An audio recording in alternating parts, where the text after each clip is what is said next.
Hello, welcome to Light from Above. My name is David Kenney. I preach for the Church of Christ in Wadsworth, Ohio. We're honored to have some students from the West Virginia School of Preaching. And my guest next is Marcus Stenson. And I've known Marcus for several years. And Marcus, it's great to have you on the show. Glad you could be in. I've been looking forward to having you, because we've known each other, our families have known each other for a long time. Quite a while. And so glad you could be here with us. Well, thank you for having me. It's an honor. I've been looking forward to it. Yeah, and I have too very much. Marcus, when you came to the West Virginia School of Preaching, obviously you came from Central Church of Christ in Martinsburg, where my dad preached for several years. And with the other students, I've been able to say something about either maybe from Andy, the director of the school, or the preacher where they were at. And my dad passed away a few years ago. But just right off the bat, just want to maybe mention a little bit about what it was like to grow up as, I've heard my dad all my life growing up, and it was a major impact to me. But what kind of impact would that be to you? I'd have to say, looking back in retrospect, tremendous, for sure. My background is a little bit divided in that, I come from a home where my mom's a member of the church, and my dad is a religious man, but not.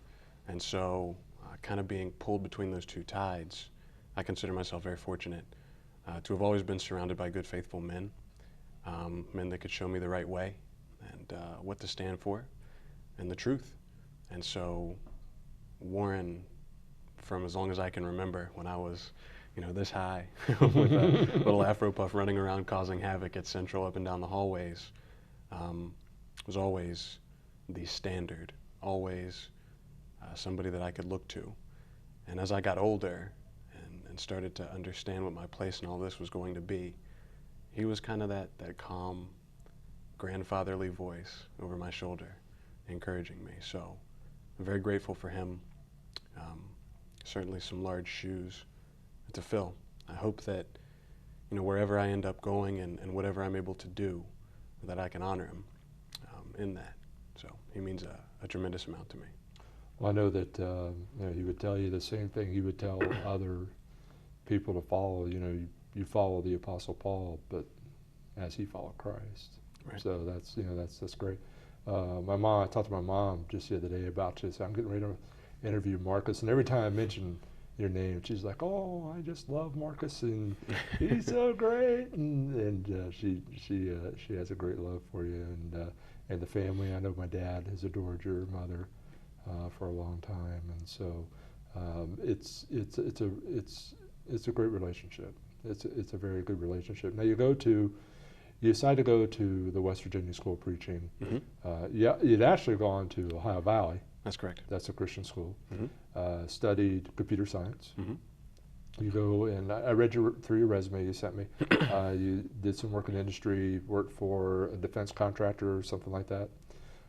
And then all of a sudden, you decide for whatever reason that you want to preach.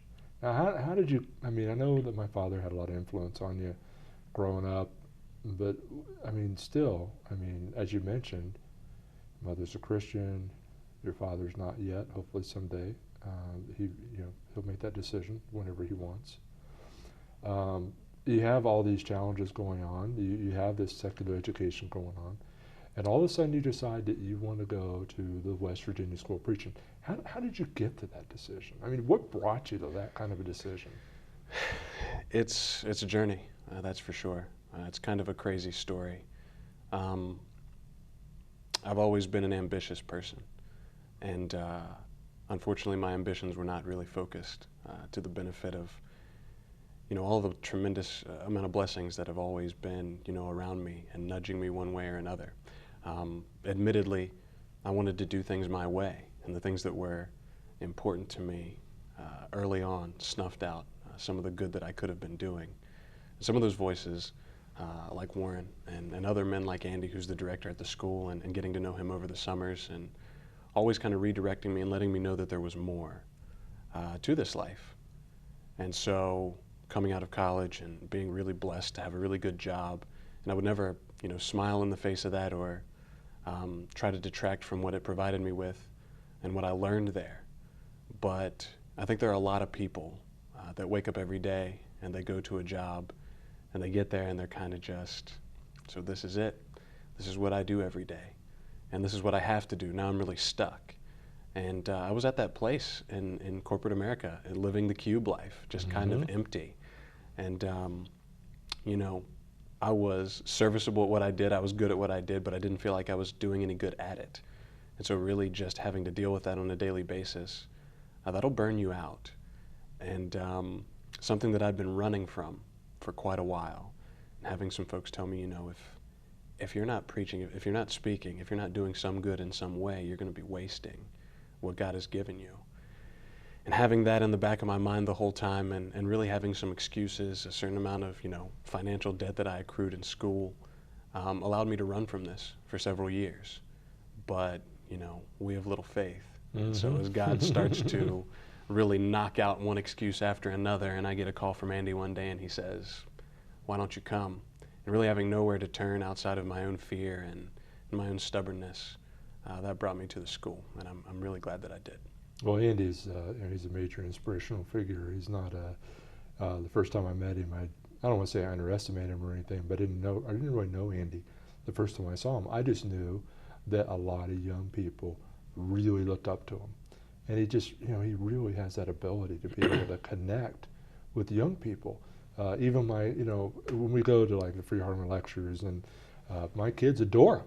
Yeah. And I mean, as soon as they see him, they're like, you know, they want to talk to him. He's asking my kids about, and you know, it's some people, they lose sight of the fact that preaching is a relationship business.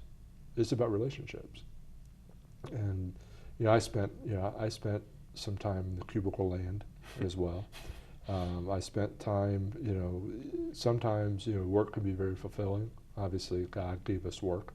That's something that's His design, and it's beneficial. But like you said, sometimes it's like, you know, there's more than just a paycheck here. There's got to be more, and so I can really identify with what you're saying. You want to help people, and what's more important to help people than to show them, you know, the great rewards there are for being a Christian, and also the great punishments to be avoided. You know, a lot of times we talk about heaven, but we sort of forget about, you know, by the way, you know, if you don't want to be a Christian, it's your choice, but there's consequences. And so preachers really are warners. They warn people about that. And so it's, you know, I always find it interesting that sometimes people sort of look down at preachers. Maybe they don't respect it.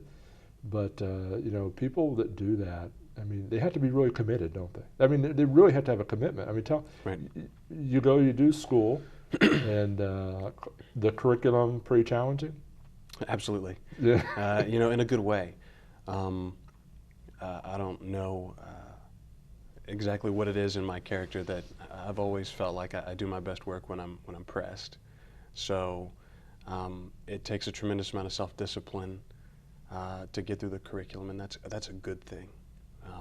Just to be transparent, when that hasn't been required of me in the past, I haven't always done as well as I could. But coming to a place after school was done, and being secure in my job and a career, and really making that commitment like you talk about, and making that decision, and taking the opportunity and valuing the chance to really sit at the feet of some men that I already held in very high regard and esteem, and ask the questions that I had to ask, and really dig in and sink in, was immensely attractive to me. And so the curriculum, though it is a challenge, we spend a lot of time in class every day and every week, and it certainly doesn't end there. We have reading and assignments, of course, that we're completing the rest of the time, is so beneficial to someone who really wants to dig in. Now, they do a lot of hands-on experience as well, as my understanding. You'd also have to go preach, too. Yeah. Now, where are some of the places that you preached? Or, I mean, is it one congregation? Sometimes people work with one congregation. Right. But where are some of the places that you spoke as a student at the school? I've been very lucky. I've had the opportunity to travel all over and speak. I've been many different places in Ohio, even some places not too far from here, but all over the Mid-Ohio Valley in West Virginia, even up into Pennsylvania, Washington, D.C., and Virginia, Kentucky even.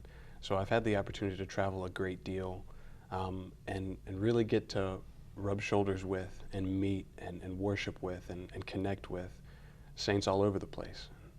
It's a blessing because you realize that you really do have family all over the country, and no matter where you go. And that's been an encouragement to me. Well, the church is a lot bigger than people realize. Absolutely. And and I think a lot of, and not just numerically, just the whole concept of the church and family and brotherhood. And like you take a place in Northeast Ohio, the church isn't necessarily numerically strong, but in other places it is very strong. But you take a place like here in Ohio, people sometimes think the church is small and struggling, but it's not that way all the time. So being able to get out and see, I imagine, Central, the Church of Martinsburg, pretty good size. Yeah. But there are a lot of other congregations not very far away that are very small. And so I imagine, you grew up in Central, you go out to all these different places, and what did you run into? What kind of things do you run into that sort of impacted you? Good or bad? Even to me, even negative things could be positive things, depending on how you receive it. What are some things you run into? I totally agree with that, both the good and the bad. And some places you go are an encouragement because you realize that this congregation, this group of God's family is alive and breathing and working. And some places you go, it's not like that. And not always necessarily the smaller congregations as opposed to the larger congregations. I think sometimes we make the assumption a lot of people are present here, so therefore they're thriving and things are good. Many times to the contrary. But some of the good things that you experience are just, a zeal in some places that you don't see everywhere. Sometimes when you walk into a congregation, you can almost feel it. There's an energy there, there's a love, there's a welcoming spirit there that is really making an impact on that community further outside the doors. And even the negative things, like you say, some places, being as comfortable as we are in America, it's natural to be complacent, to be apathetic, to be okay with checking the boxes, and I show up and punch my card 3 times a week and I've fulfilled my responsibility to this thing that we call Christianity. And that's a really dangerous place to be. And while that's a negative thing to encounter sometimes, I think it's also what drives me and lets me know that there's work to be done, and there's good work to be done. Now, preaching is obviously, some people, they view preaching as rather light duty. But I heard you speak at Bucyrus one day lectureship. Did an outstanding job, and I was very impressed, very pleased. Thank you. To hear you preach. But a lot of work goes into that. Yeah. Even what kind of preparation work do you do? That anyone that will go to the school, maybe give somebody some insight on what does it take to prepare a lesson, and not just to prepare it on paper, but to prepare it to deliver. Well, what kind of, that's a big dynamic. A lot of people totally underestimate that. And what's been your experience with that? My experience with that is, it's one of my favorite and one of the most difficult parts of preaching. I never want to deliver a message that I don't feel, that there isn't an emotional thread to. And sometimes when you're preparing a lot of different lessons, you can encounter that. But to prepare a lesson that I'm going to deliver on a Sunday or at a lectureship like we did, of course you're going to spend a lot of time in the text. One of the most important things that you can do is to spend enough time in the text that it's familiar enough to you that you can make it relevant.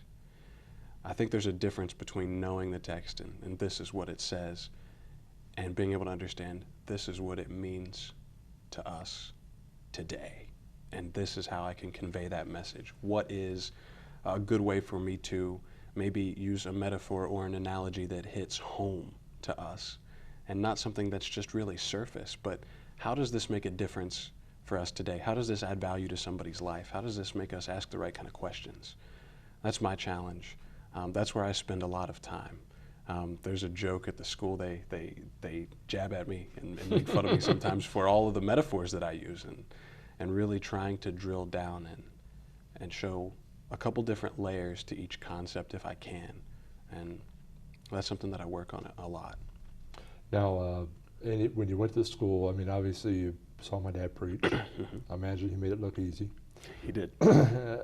And being this his son, I could tell you, several books, several hours, lifetime of study, those kinds of things. When you went to the school, what did you find maybe some of the more surprising things you weren't expecting when you went to the preaching school? I mean, it's one thing that the preaching concept is one thing, but what were some of the things that surprised you when you went to the school and started getting into the program? I think one of the things that surprised me, and maybe due to my own ignorance, I came with the intention to, there's some things that I'm interested in that I want to find out more about, and here's some topics that I really want to dig into, and I'm going to go and I'm going to study really hard, and I'm going to soak up all I can from these men that I love and respect, and have my questions answered, and when I leave, I'll be ready to go. But in the course of much study, you will find that you will create more questions than you do answers. And so one of the things that has really surprised me is how that dynamic has kind of evolved for me. And now I have different questions, deeper questions, and I really, look forward to the time that I can sink my teeth into those. So it surprised me a little bit, on that front, in a good way, but just a humbling experience to understand and live in an environment where you are keenly aware every day that you're never going to arrive. You're never going to have this all figured out. You're never going to get to a place where you have all the answers. And observing the humility of some of my instructors sometimes when we get into these conversations to say, that's something that I need to study out, or let's take some time and study this on the side, or even, those dreadful words, I'm not really sure. Yeah, or I don't know. Yeah, that's a hard thing to say. Especially, when you come to a place where you're a gospel preacher now, you're a minister, this is what you do, this is a profession, you're supposed to know all the answers. So, being willing to be humble and admit, I don't know everything. A surprising but very valuable lesson that I've learned. Now, let me ask you this question, or make this statement. Tell me if you find this to be valid or not. I tell people that if your Christian walk, your Christian study is only what you receive at a Bible class, or even if you sit and hear a good preacher your whole life, if you only do that, you're only getting a survey level. And if you don't dig, if you don't do your own research and your own asking those questions and finding the answer to those questions, and like you said, question upon question, if you spend all your time at the survey level study, you're going to have a survey level of faith. Now, you obviously, you grew up in the Central Church, you had good instruction and all that. Have you found that, hey, you know what, the Word of God is far deeper and there's a lot more breadth here than I ever even imagined? I think absolutely. And in every instance, it doesn't wear out. We are organic beings, and we're constantly changing, and our perceptions are constantly changing. And our understanding is constantly changing. And the Word is dynamic in that every time you come to it, if the mold of your character is different, it's going to slice a different way and hit a different angle. That's why it's dangerous to a lot of people too. And to some extent, I think we operate between these two tensions of what we believe and hold dear and the questions that we have. And sometimes we allow that to stop us from asking the questions. And I think that's a dangerous place to be, and kind of what you're hitting on. Be willing to ask the questions, but be willing to backfill it with the necessary study to answer them. We live in a society where if someone raises a question, then that's the end of the argument. If we can ask a question, then it totally invalidates what's going on here. That's not the case. It's not the essence of truth. I would like to think that hopefully in my work and endeavors that I can help to kind of engender or foster that kind of an attitude that it's okay to ask the question, but we have to be willing to follow it where it leads. Now, where do you're getting ready to graduate here? Your graduation ceremony, June 12th, and they asked me to come. Andy asked me to come and speak. Obviously, he told me this is the honor that they really wanted my father to have, and because of you. So I'm honored to be able to go and to speak, and I have my own thoughts about that, which is going to be challenging to do. But what do you, when school's over, and that's coming, what's next? What do you envision you're going to do next? What's your plan? What's your horizon look like to you? I wish I could tell you that there was something concrete in place already, but there isn't, and that's okay. That's a totally different mindset than I had, 2 years ago when I left what I thought was stable. So it might seem crazy now, but ideally, I'll probably be working some with Martinsburg this summer, which I greatly look forward to. I always love going back home, and it's a little strange because they do remember me when you remember me being this tall, and that's always kind of surreal. But that'll be a tremendous honor, and from there, I'll be getting married in August, so life changes a great deal on that front. And after that, would just really like to get involved someplace where I can do a lot of good in the trenches, so to speak. And I'm sure that'll involve being in the pulpit at times or regularly. But I really want to connect with people, and I want to provoke some questions. And I think it's time that we start having some discussions that have laid dormant for a while on a societal level. And I look forward to that. Now you mentioned societal level, Yeah. and obviously, it's no secret our country's being ripped apart. I mean, the fabric of our country's being torn in so many different ways. I mean, whether it's ethnicity, whether it's politically, whether whether it's age differences, gender differences. Obviously, we have a large vocal, more vocal than large segment of our society that's trying to, put upon society things that were not considered normal. They're trying to normalize. What is our nation has gone on for so long, and we would be able to say, united we stand, divided we fall. But we were united on a lot of different things. But going forward as a country, what is that united force that's going to help our country, do you think? Is it going to be a political leader? I mean, what is it? What's going to hold the fabric of our country together? I wish there was an easy answer to that question. It's a hard one. And I don't think that there is, and I think that's what scares a lot of people when we really start to look at it. There was a time when you could look and say, well, the moral fabric of this country is God-centered. We have the same moral fabric. But as that has kind of shifted away, where do we really stand? Do we really, truly want to stand in a society where the standard is relativity? And what's true for me is true for me, and what's true for you is true for you. Where does that put us? And what is the ultimate end of those things? I don't think it's a good place. That being said, that's why, our current situation as the church in the United States is so challenging. Certainly scary for some, but exciting for others, because the further the natural population drifts from that moral fabric, the more the great things about Christianity and that way of life are going to stand out in a society that no longer is looking out for the next man, that is totally selfish in every pursuit.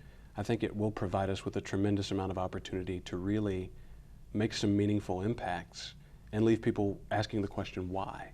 But in order for that to happen, we have to be looking for those opportunities too.